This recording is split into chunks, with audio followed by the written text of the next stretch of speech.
everyone. So we have here Ryan Larson from United Kingdom. Hello. Welcome, Ryan, to Pageant Mac Philippines once again. This is your second time, right? Thank you so much. I believe so. Yeah, this is my second time. All right. So, just today you had your closed door interview. How was that? did. Can you tell us about that? It was nice. It was good. It was a lot of questions, mostly just getting to know each contestant, and they're asking us just questions about ourselves. And I think as long as we know ourselves, which I believe most of these gents do, we're gonna have a great conversation. That's great. So at least you're one down, or you're one closer to the coronation night. I hope so. That's, fingers crossed. We'll see. One down Doing my closer best. one down closer to the coronation night. And the last night as well, you had your preliminary competitions, and you had 3 segments, right? We did. We had the national costume, followed by the swimwear, and then the formal wear black tuxedo. Can you tell us about your national costume first? Sure, my national costume is from the Scottish Highlands. I chose to make a kilt, and I had sort of a chieftain's mantle made of the same tartan. That's the pattern of plaid on the kilt, and each clan in Scotland and in parts of Ireland actually have this tartan, have a separate, different pattern essentially that denotes what their clan is and sort of represents their people. Unfortunately, I wasn't able to find the tartan in my family's clan. It could represent your clan. I really wanted to. So I only found out that I was doing this a couple of days before the pageant, and unfortunately, none of the fabric shops I went to had that particular tartan. But I was still really proud to represent that part of my heritage. So England and Scotland are one island of Britain. England to the south and Scotland to the north. But my ancestry is a mix of the two. I'm predominantly English, but I do have quite a bit of Scottish in my ancestry. So I wanted to honor my Scottish ancestry with my national costume. That's great. It's just amazing to hear that you yourself did your own national costume.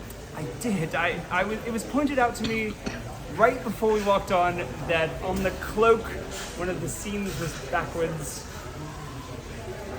And you know what? I'm proud of it. I think it looks fantastic, and it kept many of the contestants warm. You did very well last night, actually. I appreciate that. Thank you. And I really love how you presented yourself during the national costume competition. I was just honestly, I had so much fun. I knew it was going to be exciting. I didn't think I would have as much fun as I had. Like, I didn't even have nerves because I was just so happy and excited and having so much fun. The crowd was great, so it was fun to interact, and it was just fun to be there. That's great. Now, following after your national costume competition was the swimwear competition. How was that as well? It was good. It was fun. We had about 2 minutes and 38 seconds to change from the national costume into the swimwear. Challenging. Quite. I think I was just a tad late getting on stage for the first part of the sequence, but I managed to sneak in the back of one of the lines right before we got going. But then it was great. We all lined up again, and everyone's back there doing our push-ups and our sit-ups and just get that little bit of pump on. Some of the guys managed to get oil, and the rest of us who didn't, we just sort of rubbed ourselves on the guys who had oil. Get a little bit of extra glow. But the thing that I liked about the swimwear is it just felt very fun and very exciting. And so it was just kind of like about the interaction with the crowd. It was about just got to smile and just got to interact with people. It was a show. Well, it is always. It's always a show. Yeah, swimwear is always tends the to most be a number of interesting people's part, favorite actually. part, I think. I couldn't agree more about that, actually, because that's very, very true. You have 24, 5 distinctively handsome gentlemen running around in Speedos. I mean, it's going to be a lot of people's favorite part. Okay, speaking of distinctly handsome, Sure. how did you present yourself during the formal competition? You were all dapper and distinctly handsome at all costs. Yes, I happen to believe that it is impossible for a gentleman to be overdressed. So I find myself in a suit far more often than I probably should. But I feel very comfortable in a suit. I I feel like James Bond when I put on a tuxedo. There's just something about a nice tux when everything's fitted, and my massive gratitude goes out to Francis Libiron, who took care of my black suit and my white tuxedo that you'll be seeing hopefully on the finals night. It's when there's nothing like a tailored suit on a man. It's just it frames you. It's masculine. It's just chef's kiss. So I feel very comfortable in a suit, and I feel empowered. I love that line from Kingsman. The suit is the modern gentleman's suit of armor. Exactly. And you know what? Francis Libiron is one of the most. It's actually one of the famous designers here in the Philippines, and has been doing as well overseas, right? So, how did you get to know about Francis Libiron? So I was in the Philippines on contract. This is my second time here, actually. I was on contract. As a model? I was on contract as a model in 2019, just before COVID. And I met him there, and I did a couple of photo shoots for him and a fashion show. So I knew him from then, and when all of this came up, I actually found out that I had the opportunity to be Mr. UK 2 days before we started, perhaps 3 days before we started, and I went, oh, okay. And I started looking at the wardrobe requirements. One of them was like, okay, we need a black suit. And I was like, okay, I need to make a few calls. And there was, we need a white suit. And I was like, oh, I need to make a few more calls. National costume, gala outfit. I was like, I need to call in a favor.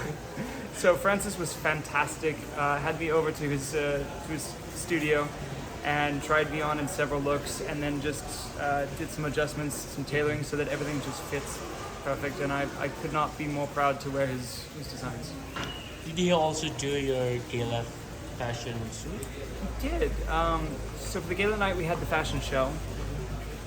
For the gala night, we had that fashion show. And we had a few looks, one of which was the sort of the casual suit without the shirt underneath. Sporty.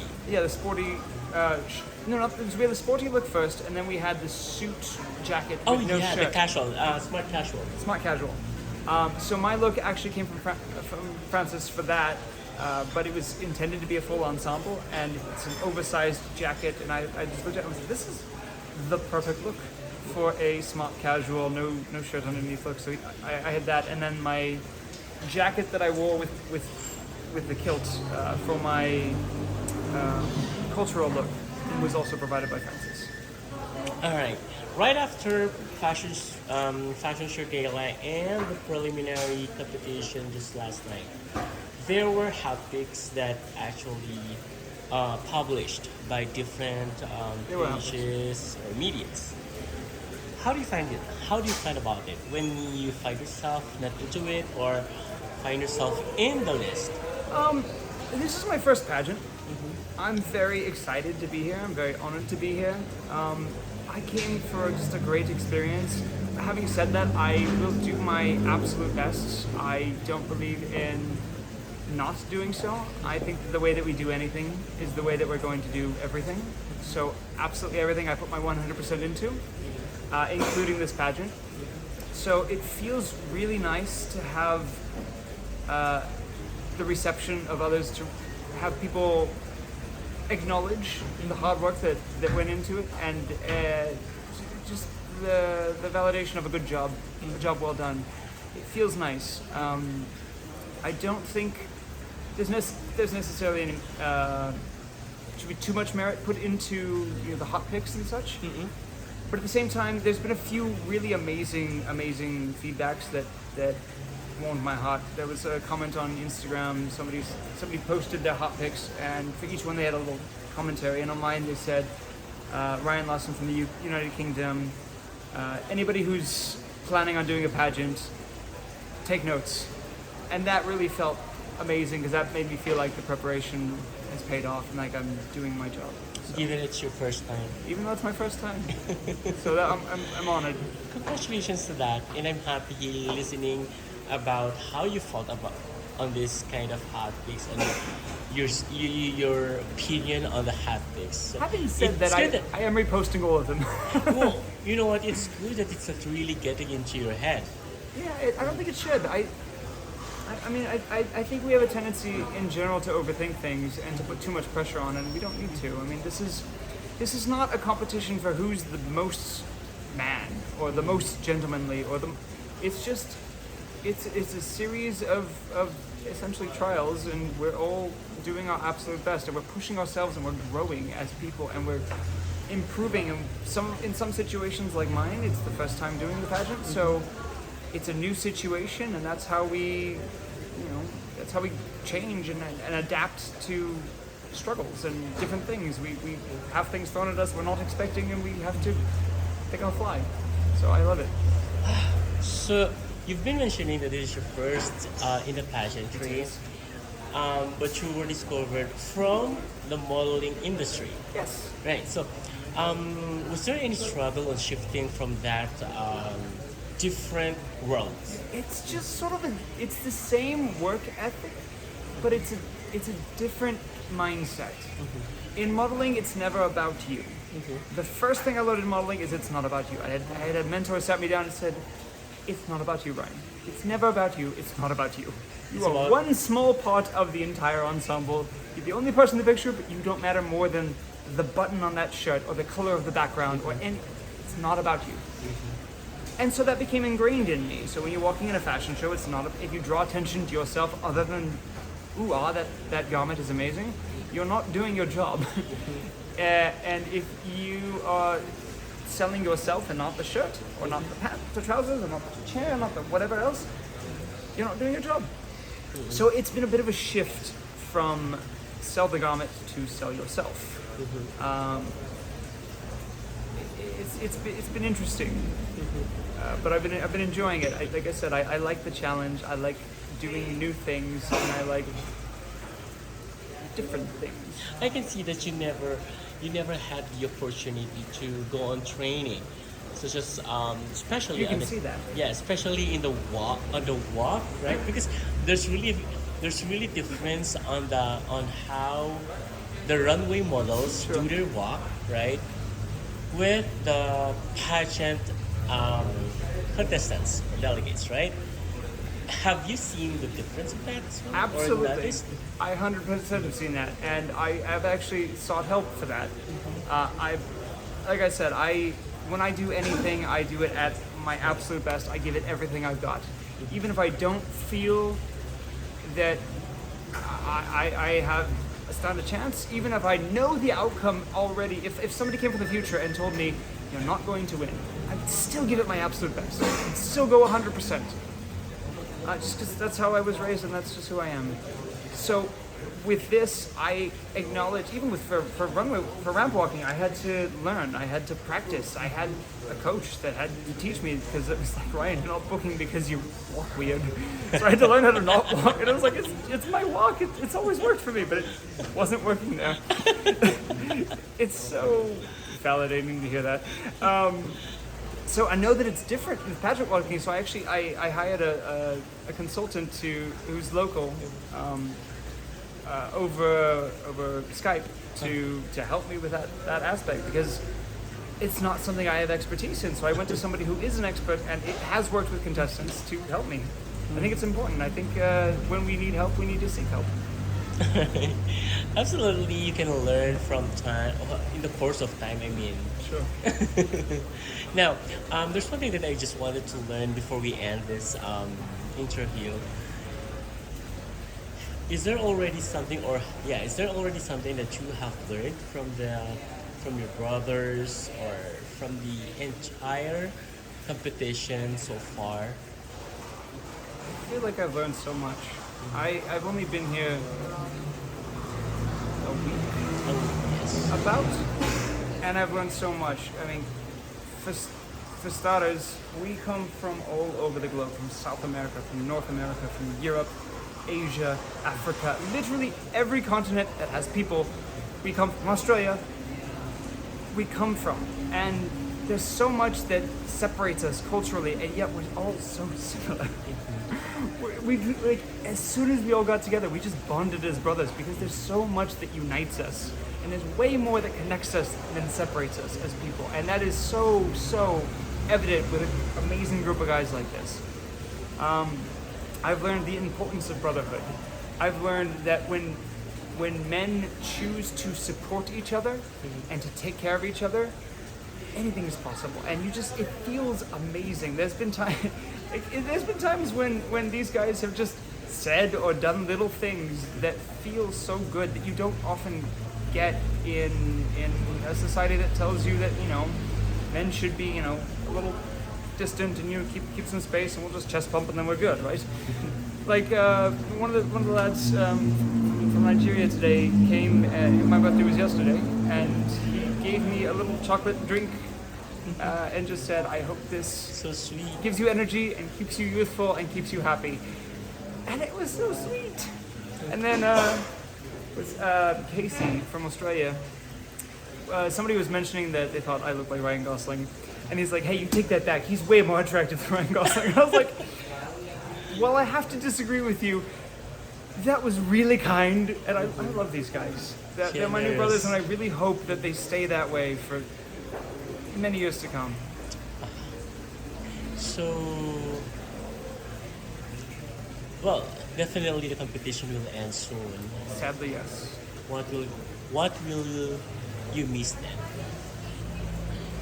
I'm gonna miss the new experiences. I'm gonna miss waking up at 7 to try to work out before 8 so we can get in the lunch, in the breakfast before 9 so we can get on the bus and go somewhere to do something and have an experience and see parts of Ilocos or La Union or Baguio. I'm gonna miss that. I'm gonna miss mostly I'm gonna miss these guys, honestly.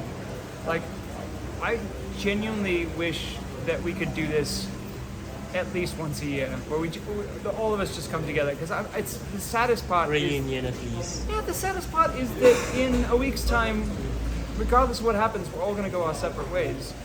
He's going to go back to Nepal. He's going to go back to Philippines. He lives in the Philippines.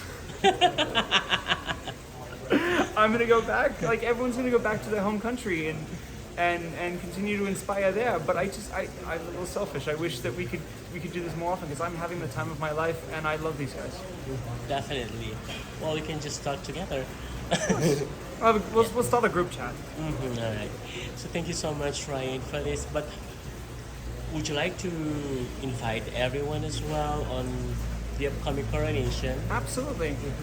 The semifinals and finale will take place on the same night. That's the 20th of this month in Baguio City at the Baguio City Country Club, I believe. I'm not sure what time is it, 8 p.m., 7 p.m.? 8 p.m. 8 p.m. And we'll all be there. We'll all look fantastic. We'll be wearing speedos. We will be wearing suits. Whatever your fancy is, there's something for you. We'll also hopefully be inspiring and sharing things from the heart and having a fantastic, wonderful coronation. So please come see us, please come support, and we're so grateful for all your support. Without you, none of this would be possible. So thank you from the bottom of our hearts. Maraming salamat. How about your social media handles? My social media handle on Instagram, it's at Ryan_T_Larson, just my name. You don't have to put the underscores, you can put spaces, you'll still find me. And on Facebook, I believe it's something similar. Ryan T. Larson should be. I was more active in posting, and then I lost a bit of activeness once I got hacked about 3-4 months ago. But I've gotten very much back into it, and I love the messages. I love interacting with the fans and with the followers and with the supporters of the pageant. Thank you so much for every message you sent. It's really inspiring and it keeps us going, and it means a lot to know that what we're doing means something to you out there. So thank you. Thank you so much, Ryan, for gracing our channel once again. And Absolutely. Thank you for doing wishing you all the best on the coronation night. Thank you. Good luck to you. Philippines. Thanks so much.